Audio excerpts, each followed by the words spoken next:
There's nothing wrong with doing business, di ba? But let us try to do business with integrity. True! Lastly, ito importante ito.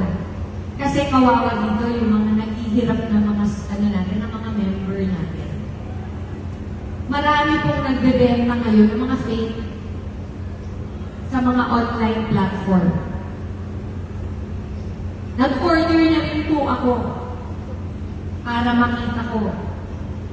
Para ako mismo makatingin kung paano nila pinapackage, paano nila kinopya yung mga sachet natin. Ito po, tandaan ninyo, simpleng paalala lang po.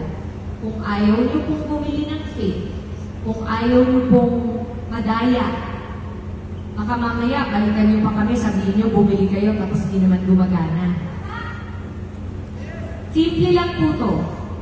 Bumili lang po kayo sa distributor na may ID ng I Am Worldwide. Pag wala po silang ID, huwag po kayong bibili. Baka makamura nga kayo, fake naman na mabili ninyo. Yes. Sa mga online platform po, kapag bumili po kayo ng Louis Vuitton, tunay po ba? Pag bumili kayo ng Prada, tunay po ba? Hindi niyo po kasi naiintindihan. Ganon din po ang level ng barley natin. Maraming naiinggit, maraming gustong kumopya, maraming gustong kumita, pero ang kinikita naman nila, binibenta nila puro peke. Kaya nila nabibenta ng half price.